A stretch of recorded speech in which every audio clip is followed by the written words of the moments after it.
नमस्कार, स्वागत है आपका एएनबी न्यूज की खास पेशकश न्यूज नाउ में। आपके साथ मैं हूं संदीप तिवारी। अपने इस खास कार्यक्रम में हम हर उस खबर की बात करते हैं जो आपको जाननी जरूरी है। सभी अहम मसलों का बारीकी से विश्लेषण करते हैं और खबरों के पीछे की सच्चाई आप तक पहुंचाते हैं। तो चलिए बिना किसी देरी के शुरू करते हैं न्यूज नाउ। हरियाणा विधानसभा चुनाव को लेकर सभी 90 सीटों पर मतदान पूरा हो चुका है और जनता ने ईवीएम में नेताओं की किस्मत कैद कर दी है। लेकिन उससे पहले अलग अलग सर्वे एग्जिट पोल्स के आंकड़ों में कांग्रेस के लिए गुड न्यूज आई है। अब तक जारी सभी पोल्स में कांग्रेस को पूर्ण बहुमत का अनुमान जताया गया है। वहीं हरियाणा में बीजेपी 10 साल की सत्ता विरोधी लहर के चलते बाहर हो सकती है। वैसे असली तस्वीर तो 8 अक्टूबर को परिणाम में ही साफ होगी, लेकिन नतीजों से पहले एग्जिट पोल्स ने बीजेपी की टेंशन जरूर बढ़ा दी है।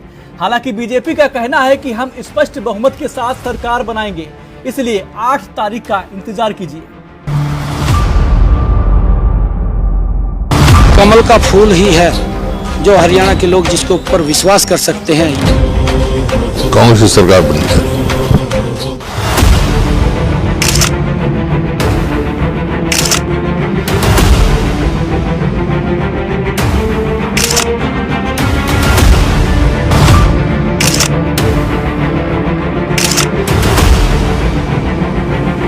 बीजेपी का पूर्ण बहुमत लाने का दावा कायम। हरियाणा विधानसभा चुनाव के एग्जिट पोल के अनुमान आए हैं, उसमें कांग्रेस पार्टी की बम्पर जीत दिखाई दे रही है। वहीं बीजेपी की जबरदस्त हार होती दिख रही है, जबकि आम आदमी पार्टी इस बार भी कहीं नजर नहीं आती दिखाई दे रही। बीजेपी के सामने 10 साल की सत्ता विरोधी लहर जरूर होगी, जिसे पार करना मुश्किल होता है। हालांकि असली तस्वीर तो 8 अक्टूबर को नतीजे आने के बाद ही साफ होगी। वहीं बीजेपी ने एग्जिट पोल के अनुमानों को खारिज कर दिया। सीएम नायब सिंह सैनी ने कहा कि 8 तारीख को ये सिद्ध हो जाएगा कि बीजेपी स्पष्ट बहुमत से सरकार बनाने जा रही है। 8 तारीख को हम सरकार बना रहे हैं। मेरे पास सभी रिपोर्ट्स हैं और 8 तारीख के बाद आपके सामने है 8 तारीख को जनता देगी जवाब और ये कहेंगे कि ईवीएम है खराब। जनता जवाब देगी 8 तारीख को और ये आरोप लगाएंगे, ये कहेंगे ईवीएम खराब है, ईवीएम को दोष देंगे। ये देने वाले हैं, आप देखना है जी। मैंने क्या कहा है, 8 तारीख को जनता देगी जवाब, ये कहेंगे ईवीएम है खराब। मैंने कहा कि पूर्ण बहुमत से हम सरकार बना रहे हैं और देखिए कई सीटों के ऊपर हमारा मुकाबला था, इसलिए हम छूटे नहीं हैं। कई सीटों पे मुकाबला में हैं हम। भारतीय जनता पार्टी पूर्ण बहुमत से सरकार बना रही है। हम तीसरी बार हरियाणा के अंदर अपने कामों के बल के ऊपर आदरणीय मोदी जी और हमारा डबल इंजन की सरकार ने जो मिलकर के हरियाणा के लोगों के हित में निर्णय किए हैं, वो लाजवाब निर्णय हैं। ऐसा नहीं है, लोगों के जीवन को सरल सुगम करने का काम और लोगों को राहत देने का काम। जो कांग्रेस ने लोगों को लाइन में खड़ा कर दिया था, जो कांग्रेस ने लोगों को प्रताड़ित किया था कि गैस का सिलेंडर भी 4 दिन के अंदर मिलता था, 4 दिन में भी अगर अंतिम व्यक्ति को नहीं मिल रहा है तो अगले 4 दिन वेट करनी पड़ती थी, उससे भी राहत दिलाई है। आम गरीब व्यक्ति तक योजनाबद्ध तरीके से हमारी सरकार ने लाभ पहुंचाया है और उसका एक पॉजिटिव मैसेज हर समाज के अंदर है, हर वर्ग के लिए काम किया है, बिना भेदभाव के हमने काम किया है और उसी के आधार के ऊपर मैं ये बात कह रहा हूँ कि 8 तारीख को भारतीय जनता पार्टी पूर्ण बहुमत की सरकार बना रही है। एग्जिट पोल से कांग्रेस गदगद।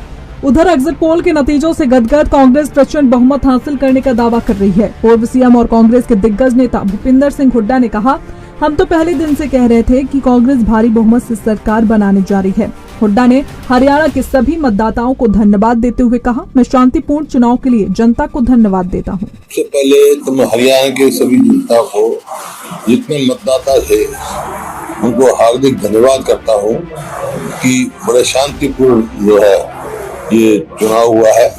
कोई ऐसी दुर्घटना नहीं घटी है, तो उसके लिए मैं सभी का आभार व्यक्त करता हूँ और अच्छे तरीके से चुनाव हुआ है।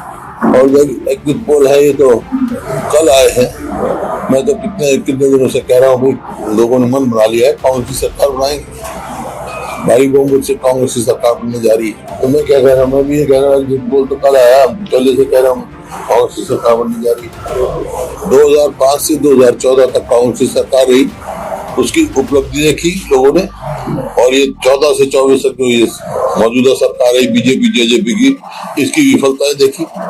जो प्रदेश 2014 में प्रति व्यक्ति आय में, प्रति व्यक्ति निवेश में, कानून व्यवस्था में, नौकरी देने में, खेल खिलाड़ियों में नंबर 1 का प्रदेश था पूरे देश में, वो आज नंबर 1 हो गया। बेरोजगारी में, महंगाई में, कानून व्यवस्था बिल्कुल चरम आ गई, ऐसा सरकार है ही नहीं। बेखौफी से बदमाश जो है, कभी फिरौती मांगते हैं, कभी लूटते हैं, कभी मतलब मर्डर हो रहे हैं, बलात्कार के रेट बहुत बढ़ रहे हैं। और खेल खिलाड़ी तो पता ही है, अपने हमारी जो पहलवान बेटियां, कोई भी खिलाड़ी हो जिन्होंने देश का नाम रोशन किया है, उनको भी न्याय नहीं मिल रहा। तो मैंने कहा है ना, उनकी तो एक झूठ की दुकान है, सुबह झूठ बेचना शुरू करते हैं। ये पूरे कांग्रेस पूरे 10 साल सक्रिय रही कार्यक्रम में। जो विपक्ष में हमारे को लोगों ने मैंडेट दिया था, हमने पूरी जिम्मेवारी से अपना निभाया और पूरी जन समस्या उठाई। आपके बदले सुर। वहीं हरियाणा में कांग्रेस के साथ गठबंधन पर बात न बनने के बाद सभी 90 सीटों पर चुनाव लड़ने वाली आम आदमी पार्टी चुनाव से पहले पंजाब की तरह करिश्मा करने का दावा कर रही थी, लेकिन अब मतदान के बाद उसके सुर बदले नजर आ रहे हैं। आपके प्रदेश अध्यक्ष सुशील गुप्ता का कहना है कि हम बीजेपी को सत्ता से बाहर करने के लिए चुनाव लड़ रहे थे और हम इसमें कामयाब हो गए। चुनाव से पहले पंजाब मॉडल की तरह सरकार बनाने की बात कह रहे। आप प्रदेश अध्यक्ष ने अब दावा किया कि 8 तारीख को सत्ता की चाबी आम आदमी पार्टी के पास होगी। इंडिया गठबंधन जब लोकसभा लेवल पे हुआ था, वो इसलिए हुआ था कि भारतीय जनता पार्टी की सरकार को जड़ से उखाड़ के फेंकना, और वहां पे केंद्र की सरकार बैसाखियों पे आई। हरियाणा के अंदर भी आम आदमी पार्टी का पूरा कैंपेन केवल और केवल भारतीय जनता पार्टी की अहंकारी भ्रष्टाचारी सरकार को जड़ से उखाड़ के फेंकने के लिए था, ताकि हरियाणा में अच्छी शिक्षा मिल सके, अच्छी चिकित्सा मिल सके, 24 घंटे बिजली पानी मिल सके, युवाओं को रोजगार मिल सके। आम आदमी पार्टी ने उसमें भरसक प्रयत्न किया, और मुझे पूरा विश्वास है कि भारतीय जनता पार्टी गई। अब भारतीय जनता पार्टी का हरियाणा में कोई स्थान नहीं बचा। आम आदमी पार्टी इस चुनाव के अंदर अपना बेहतरीन वोट शेयर लेगी और चुकाने वाले नतीजे आपके सामने आएंगे। आम आदमी पार्टी का एक की रोल मैं समझता हूं इस चुनाव के अंदर आने वाला है। इनेलो का भी अपना दावा। उधर हरियाणा में बहुजन समाज पार्टी के साथ गठबंधन कर चुनाव में उतरी इंडियन नेशनल लोकदल ने भी एग्जिट पोल के नतीजों से असहमति जताई। इनेलो के प्रधान महासचिव अभय चौटाला ने कहा कि एग्जिट पोल हमेशा पुराने नतीजे देता है और 8 तारीख को एग्जिट पोल की भी पोल खुल जाएगी। उन्होंने दावा किया कि इनेलो बीएसपी गठबंधन हरियाणा में सरकार बनाने जा रही है। ये जो एग्जिट पोल जो आता है, ये हमेशा ही मतलब है पुराने आंकड़े दिखाते हैं। ये मान के चलो, एग्जिट पोल तो आपका मध्य प्रदेश का, छत्तीसगढ़ का भी आज कांग्रेस की सरकारें दिखाई थी, वहां बड़ी बीजेपी की सरकार है। अब मतदाताओं ने अपना वोट डाल दिया। अब तो 8 तारीख को एग्जिट पोल की भी पोल खुल जाएगी, और जो सरकार बनाने के दावे कर रहे हैं उनके दावे भी ध्वस्त हो जाएंगे। आपकी पार्टी का क्या स्टैंड रहेगा? हमारी पार्टी का तो बताया मैंने, बहुत पहले ही बताया, हम सरकार बनाने वाले हैं, हम जाकर के समर्थन देने वाले नहीं, हम तो अपनी सरकार बनाएंगे। दरअसल 2024 के हरियाणा में विधानसभा चुनाव में सबसे बड़ा टेस्ट बीजेपी का होगा, जो कि पिछले 10 साल से सरकार चला रही है और उसे इस चुनाव में सत्ता विरोधी लहर का सामना करना पड़ सकता है। वहीं कांग्रेस ने पिछले विधानसभा चुनाव में बीजेपी को कड़ी टक्कर दी थी और इसी साल लोकसभा चुनाव में तो बीजेपी के साथ बराबरी पर छूटी थी और नतीजा 5-5 सीट पर रहा था। ऐसे में ये देखना होगा कि लोकसभा चुनाव की तरह ही बीजेपी और कांग्रेस में टक्कर होती है या जनता किसी एक दल को पूरे बहुमत के साथ सत्ता तक पहुंचाती है। हालांकि बीजेपी एग्जिट पोल को लेकर मध्य प्रदेश, छत्तीसगढ़ और हिमाचल चुनावों का हवाला देकर 8 तारीख का इंतजार करने की बात कह रही है। दिल्ली में मुख्यमंत्री पद छोड़ने के बाद आम आदमी पार्टी के राष्ट्रीय संयोजक अरविंद केजरीवाल अब जनता की अदालत लगाकर बीजेपी को घेर रहे हैं। रविवार को एक बार फिर उन्होंने छत्रसाल स्टेडियम में जनता की अदालत लगाई, जिसमें उन्होंने बीजेपी और पीएम मोदी पर खुलकर निशाना साधा। लेकिन इस बार की अदालत में खास बात यह रही कि अरविंद केजरीवाल ने पीएम मोदी को खुला चैलेंज दिया। केजरीवाल ने कहा कि अगर पीएम मोदी मेरा चैलेंज पूरा कर दें तो मैं उनके लिए प्रचार करना शुरू कर दूंगा। वहीं बीजेपी केजरीवाल की इस जनता की अदालत को नौटंकी करार दे रही है। केजरीवाल की पीएम मोदी को चुनौती। दिल्ली के पूर्व सीएम और आप संयोजक अरविंद केजरीवाल ने छत्रसाल स्टेडियम में एक और जनता की अदालत लगाई। इस दौरान उन्होंने बीजेपी और पीएम नरेंद्र मोदी पर जमकर व्यंग्य बाण छोड़े। केजरीवाल ने पीएम मोदी को चुनौती देते हुए कहा, आज मैं मोदी जी को कहता हूँ कि एक ही काम कर दो, फरवरी में दिल्ली के चुनाव हैं, चुनाव से पहले 22 राज्यों में बिजली मुफ्त कर दो, तो दिल्ली के चुनाव में मोदी जी का प्रचार करूंगा। वहीं केजरीवाल ने प्रधानमंत्री की ओर से कई बार रेवड़ी कल्चर का जिक्र करने पर भी तंज कसा। 22 राज्यों में इनकी सरकार है, एक काम बता दें, ये एक काम जो इन्होंने अच्छा काम करा हो 22 राज्यों के अंदर। मैं आज मोदी जी को कहना चाहता हूं, प्रधानमंत्री जी, अगली साल 17 सितंबर को आप 75 साल के हो जाओगे। अगली साल 17 सितंबर को आप रिटायर हो जाओगे। एक साल और बचा आपका प्रधानमंत्री का। मैं चैलेंज करता हूं प्रधानमंत्री जी, इस एक साल के अंदर आप अपने इन 22 राज्यों के अंदर कोई काम करके दिखा दो जो दिल्ली के अंदर काम हुए। बिजली मुफ्त करके दिखा दो, स्कूल ठीक करके दिखा दो, अस्पताल ठीक करके दिखा दो।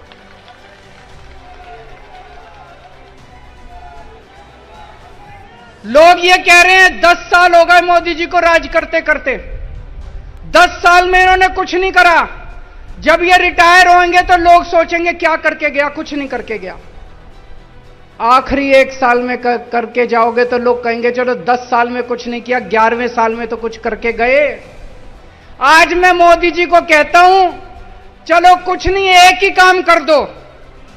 फरवरी में दिल्ली के चुनाव हैं, फरवरी के पहले इन 22 के 22 राज्यों में बिजली मुफ्त कर दो। दिल्ली के चुनाव में मोदी जी का प्रचार करूंगा मैं।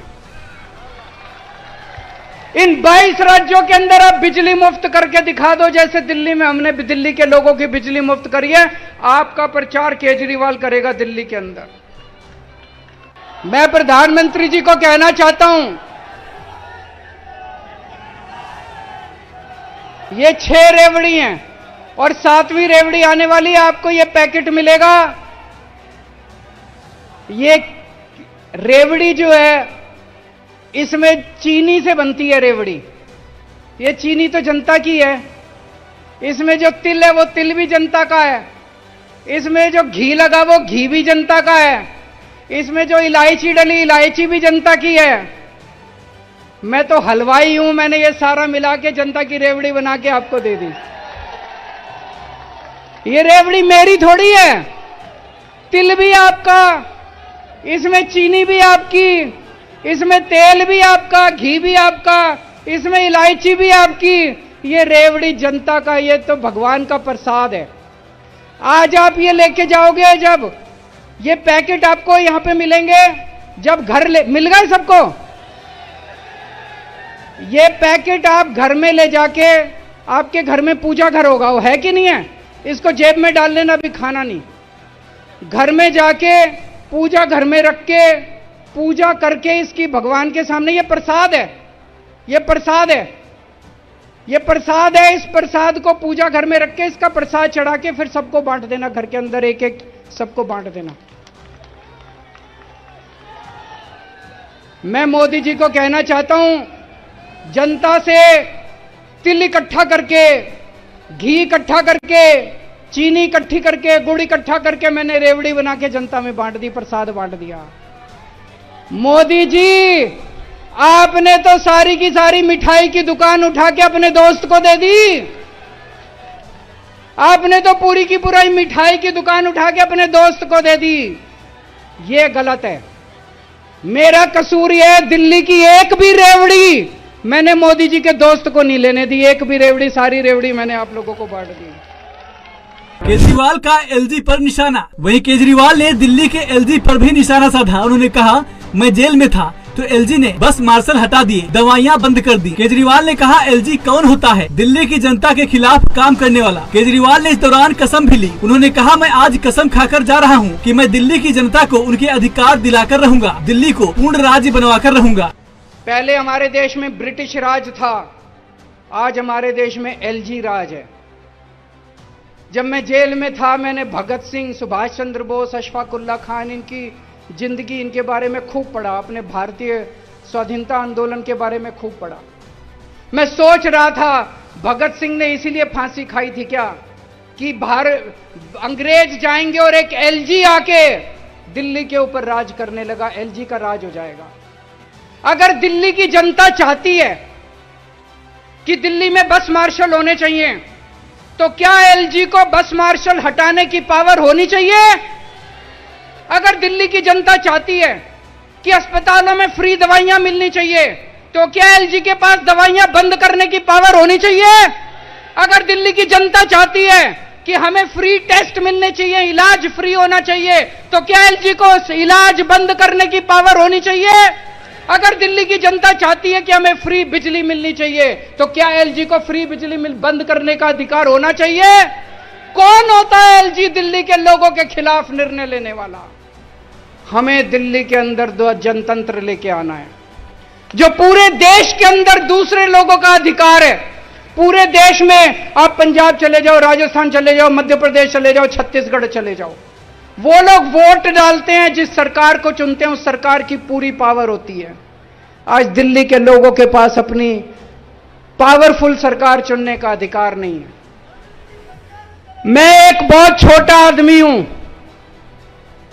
आज से 10-12 साल पहले सोच के देखो, इस देश में कोई जानता नहीं था केजरीवाल कौन है, कोई नहीं जानता था। ये तो पता नहीं मैंने कुछ पुण्य करे थे कि आप लोगों ने इतना मेरे को मान सम्मान, इतनी बड़ी जिम्मेदारी दे दी। मैं दिल्ली की झुग्गी बस्तियों में काम किया करता था, झुग्गी बस्तियों से उठा के आप लोगों ने अपने दिल में बसा लिया मेरे को। मैंने पता नहीं क्या पुण्य किए थे मैंने। आज मैं आपके सामने कसम खा के जा रहा हूं, अपनी जिंदगी के अंदर आपको मैं पूरे आपके अधिकार दिला के रहूंगा, दिल्ली को पूर्ण राज्य बना के रहेंगे, दिल्ली को एलजी से मुक्ति दिला के रहेंगे। दिलानी है कि नहीं दिलानी? दिल्ली को एलजी के राज से मुक्ति दिला के रहेंगे, जनता का राज शासन करके रहेंगे, जनता का शासन कायम करके रहेंगे। दोस्तों,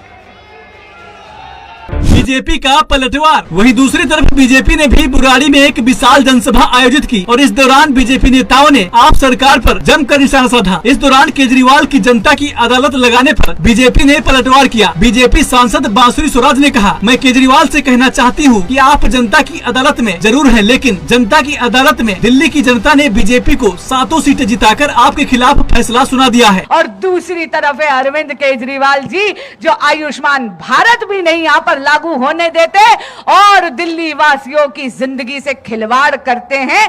घटिया दवाइयां देके, फर्जी दवाइयां देके, फर्जी मरीज बनाकर बिना डॉक्टर के बंद मोहल्ला क्लिनिक्स में। इसी तरह उन्होंने एक बहुत बड़ा वादा करा था मुफ्त पानी देने का। अरे मुफ्त पानी तो छोड़ो, दिल्ली में तो साफ पानी भी नहीं आ रहा। अरविंद केजरीवाल जी, आप जनता की अदालत जरूर लगा रहे हैं, पर कभी जनता की अदालत में स्वयं जाकर देखा है? कभी आपने जनता से पूछा है कि किस तरह दिल्ली आपके टूटे हुए और झूठे वादों का दंश सह रही है? आपने देखा है कि दिल्ली में पीने के पानी में सूरज का पानी, सीवर का पानी मिक्स होकर आ रहा है। आप एक और बड़ा वादा करते, मुफ्त बिजली का वादा करते, और क्या हो रहा है जरा अपना बिजली का बिल उठाकर देख लीजिएगा। किस किस प्रकार के सरचार्ज लग रहे हैं। अरविंद केजरीवाल जी और उनकी आम आदमी पार्टी की सरकार दिल्ली वासियों के ही जेब में डाका डाल रही है उन बिजली के बिलों में। अरे भाई मुझे एक चीज बताओ, जब एम्प्लॉई, कर्मचारी बिजली की कंपनी का है तो उसको पेंशन देने की जिम्मेदारी किसकी है? बिजली कंपनी की है ना? है ना? तो ये बताओ, उनके पेंशन का पैसा आपकी जेब से क्यों वसूला जा रहा है? तो दे दी बीएससीएच को, उस हजारों करोड़ का ब्याज लगा दीजिए आप, लेकिन आज अगर मुझे बिजली चाहिए तो ट्रांसफर लगाने के लिए जगह मुझे खरीद कर देनी पड़ेगी। ये सरकारों की जिम्मेवारी बनती है क्या? इससे बड़ा ब्लेंडर क्या हो सकता है? उसके बाद भी ऐसे लोग सत्ता पर बने रहे तो हम सब लोगों के लिए शर्म की बात है। ये दिल्ली वाले लोगों के लिए शर्म की बात है। देश के लोग नकारते हैं। हरियाणा के अंदर हर सीट के ऊपर जमानत इस केजरीवाल चोर भ्रष्ट और बहरूपये की हो गई है। आपने सारे सर्वे देखे हैं। हरियाणा की हर सीट पे इसकी जमानत जब्त हो रही है। जम्मू कश्मीर में इसका आता पता नहीं है। यूपी में 400 में से 365 सीटों पर जमानत जब्त हो गई। उत्तराखंड में 70 सीटों में से 68 में जमानत जब्त हो गई। क्या हम दिल्ली के लोग इतने भी समझदार नहीं है? देश को लूटने वाला ऐसा व्यक्ति जो खालिस्तानी उग्रवादी को छोड़ने के लिए अमेरिका के गुरुद्वारे में $16 मिलियन ले आता है और राष्ट्रपति को चिट्ठी लिखता है कि खालिस्तान के 1998 के बम धमाके के आतंकवादी बुल्डर को रिहा कर दिया जाए। दरअसल अरविंद केजरीवाल ने 15 सितंबर को दिल्ली के सीएम पद से इस्तीफा देने की घोषणा की थी। इस दौरान उन्होंने कहा था कि आपकी ईमानदारी का फैसला अब जनता करेगी और दिल्ली वालों से ईमानदारी का सर्टिफिकेट मिलने के बाद ही वह फिर से सीएम की कुर्सी पर बैठेंगे। वहीं जेल से रिहा होने के बाद अरविंद केजरीवाल ने 22 सितंबर को जंतर मंतर पर अपनी पहली जनता की अदालत लगाई थी। इसमें केजरीवाल ने अपनी गिरफ्तारी को लेकर पीएम मोदी और बीजेपी पर जमकर हमला बोला था। बता दें, दिल्ली में विधानसभा चुनाव में अब लगभग 4 महीने का समय बाकी रह गया है। ऐसे में आम आदमी पार्टी जनता के बीच में उतरकर अपने ऊपर लगे सभी आरोपों को झूठा बताकर बीजेपी को घेर रही है। वहीं बीजेपी केजरीवाल को कट्टर भ्रष्ट बताकर उनको एक्सपोज करने का काम कर रही है। Special report NV news. Jammu Kashmir में कांग्रेस को छोड़कर लगभग सभी राजनीतिक नेताओं ने एग्जिट पोल्स को खारिज कर दिया है। जम्मू कश्मीर के पूर्व मुख्यमंत्री और नेशनल कॉन्फ्रेंस के उपाध्यक्ष उमर अब्दुल्ला ने इसे पास टाइम एक्सरसाइज बताया है। तो जम्मू कश्मीर के वरिष्ठ राजनेता डॉक्टर फारूक अब्दुल्ला ने साफ कहा कि मुझे इन एग्जिट पोल्स पर भरोसा नहीं है।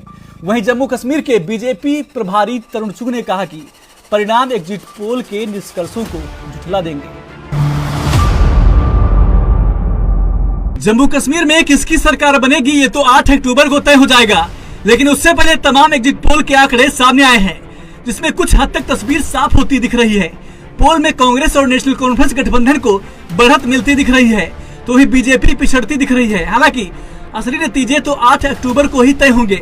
वही बीजेपी एग्जिट पोल को खारिज कर नतीजों का इंतजार करने को कहती नजर आ रही है। भाजपा दोनों जगह पर पूर्ण बहुमत से सरकार बनाएगी। जनता का आशीर्वाद गरीबों, युवाओं, महिलाओं, किसानों के लिए काम करने वाली भाजपा की सरकार को मिलेगा। प्रधानमंत्री मोदी जी ने पिछले 10 वर्षों में जिस तरह गरीब हित के लिए काम किया है, जिस तरह जम्मू कश्मीर में विकास और विश्वास को खड़ा किया है, जनता भाजपा को वोट दे रही है और परिणाम 8 तारीख को आएंगे और भ्रष्टाचारी, परिवारवादी, लूट खसूट वाले हारेंगे, ईमानदार, शानदार लोग जीत कर आएंगे। जम्मू कश्मीर में भारतीय जनता पार्टी ने विधानसभा चुनावों को जिस शानदार अंदाज में लड़ा है और जम्मू कश्मीर की जनता का जो जबरदस्त सपोर्ट भारतीय जनता पार्टी को मिली है, मुझे पूरा विश्वास है कि 8 अक्टूबर को जब जम्मू कश्मीर में वोटों की गिनती होगी तो शानदार जीत के साथ भारतीय जनता पार्टी जम्मू कश्मीर में सबसे बड़े राजनीतिक दल के तौर पर उभर कर आएगी और जम्मू कश्मीर में कुछ सहयोगी दलों के साथ और कुछ आजाद उम्मीदवारों के समर्थन से जम्मू कश्मीर में भारतीय जनता पार्टी की सरकार होगी। पिछले 10 वर्षों में जो प्रधानमंत्री मोदी साहब ने जन कल्याण के कार्य किए हैं, जो जम्मू कश्मीर में अमन, शांति और खुशहाली को मजबूत किया है, मुझे पूरा विश्वास है कि जम्मू कश्मीर में प्रचंड बहुमत के साथ जम्मू कश्मीर की अगली सरकार बीजेपी की होगी और जनता के सहयोग से हम ये चुनाव जीतेंगे और बीजेपी की सरकार बनेगी। वहीं नेशनल कॉन्फ्रेंस के प्रमुख फारूक अब्दुल्ला ने गठबंधन की सरकार बनने का दावा किया है। उन्होंने कहा, मुझे विश्वास है कि एनसी और कांग्रेस आराम से सरकार बना लेंगे। वहीं फारूक ने पीडीपी का जिक्र करते हुए कहा मैं उन्हें बधाई देता हूं कि अगर वे हमारे गठबंधन को अपना समर्थन देना चाहते हैं, हम सभी एक ही रास्ते पर हैं, हमें इसकी जरूरत है। बक्से खुलेंगे, पता लगेगा कौन कहाँ खड़ा है। अगर मेरे पास जादुई चिराग होता तो मैं उस जिन को लाता, कहता जिन बता कितने हम जीतेंगे, कितने वो जीतेंगे। मगर इतना जानता जरूर हूं कि इंशाअल्लाह नेशनल कॉन्फ्रेंस और कांग्रेस बहुत अच्छे आ जाएगी, बहुमत से आ जाएगी। सर उन्होंने कहा कि अगर पीडीपी ने भी कहा कि अगर जरूरत पड़ी तो हम बीजेपी को नहीं आने देंगे, उनको सपोर्ट कर देंगे एनसी और कांग्रेस को। मुबारक हो उनको, अल्लाह करे। हम लोग सब एक ही राह पे चल रहे हैं कि नफरत को हमने खत्म करना है और जम्मू और कश्मीर को इकट्ठे रखना है, हर हालत में इकट्ठे रखना है। वहीं उमर अब्दुल्ला ने एग्जिट पोल पर हैरानी जताई। उन्होंने एक्स पर ट्वीट किया, मुझे आश्चर्य है कि चैनल एग्जिट पोल को लेकर परेशान है, खासकर हाल के आम चुनाव की विफलता के बाद। मैं चैनलों, सोशल मीडिया, व्हाट्सएप आदि पर होने वाले सभी शोर को नजरअंदाज कर रहा हूं, क्योंकि केवल 8 अक्टूबर को ही नंबर सामने आएंगे, बाकी सब सिर्फ टाइम पास है। उधर कांग्रेस नेता और डूरू निर्वाचन क्षेत्र से पार्टी के उम्मीदवार गुलाम अहमद मीर ने जम्मू कश्मीर और हरियाणा विधानसभा चुनाव के एग्जिट पोल पर कहा, ये सवाल सिर्फ हरियाणा का नहीं है। मीर ने कहा कि सिलसिलेवार 4 विधानसभाओं के चुनाव होने जा रहे हैं। जम्मू कश्मीर में बीजेपी का सफाया होने जा रहा है, हरियाणा में भी कांग्रेस की अच्छी लहर है, कांग्रेस पूरी बहुमत के साथ सरकार बनाएगी। देखिए, ये सवाल खाली हरियाणा का नहीं है, आपको सिलसिलेवार ये 4 स्टेटों 5 स्टेटों में चुनाव होने जा रहा है, जम्मू कश्मीर, हरियाणा, महाराष्ट्र और झारखंड। तो जहां तक हमारी अपनी असेसमेंट है, जम्मू कश्मीर से भी भाजपा का खैर मकदम लोग करने जा रहे हैं, और हरियाणा का आपने खुद ही देखा, वहां अच्छी मतलब लहर है कांग्रेस की, क्योंकि जो भी 10 साल वहां बीजेपी ने राज चलाया वो आवाम के खिलाफ, किसानों के खिलाफ, नौजवानों के खिलाफ, व्यापारियों के खिलाफ सारा राज चलाया। तो इसलिए वहां तो 6 महीने पहले से सारी सर्वेज कह रही थी कि वहां बदलाव होगा और कांग्रेस पूरी मेजॉरिटी के साथ में वहां सरकार बनाएगी। और आप देखेंगे आने वाले दिनों में महाराष्ट्र का भी चुनाव ऑन कार्ड से, और वहां पर भी जो एनसीपी, कांग्रेस और जो उद्धव ठाकरे की पार्टी है, जबरदस्त अचीवमेंट हासिल करेंगे और अच्छी खासी नंबरों के साथ सरकार को बहाल करेंगे। तो झारखंड में ऑलरेडी हमारी कोलिशन सरकार है, जिसने 5 साल बहुत काम किया है, अपने मैनिफेस्टो से भी आगे उन्होंने लोगों की भलाई के लिए काम किया है, महिलाओं के लिए, युवाओं के लिए, गरीब लोगों के लिए, राशन के मामले में, रोजगार के मामले में। तो इसलिए ये 4 स्टेटों में जो फिलहाल चुनाव होने जा रहे हैं, इनमें आप देखेंगे कि कंप्लीट भाजपा का सफाया है। दरअसल सभी एग्जिट पोल में नेशनल कॉन्फ्रेंस और कांग्रेस के लिए अच्छी खबर है, लेकिन इसने बीजेपी के सपनों को झटका दिया है। कम से कम एग्जिट पोल में तो पिछले 5 सालों में केंद्र सरकार का नया कश्मीर बनाने का स्लोगन कामयाब होता नहीं दिख रहा है। इससे यह सवाल उठता है कि नया कश्मीर का यह विजन बीजेपी के लिए चुनावी फायदे में क्यों नहीं बदल पाया। वही कांग्रेस और एनसी का एक साथ आना भी बीजेपी के लिए चुनौती साबित हुआ प्रतीत हो रहा है। हालांकि ये केवल एग्जिट पोल है, रुझान है, बाकी असली तस्वीर तो नतीजे आने के बाद ही स्पष्ट हो सकेगी। स्पेशल रिपोर्ट एनबी न्यूज। न्यूज नाउ में मेरे साथ बस इतना ही। आप देखते रहिए एनबी न्यूज। नमस्कार।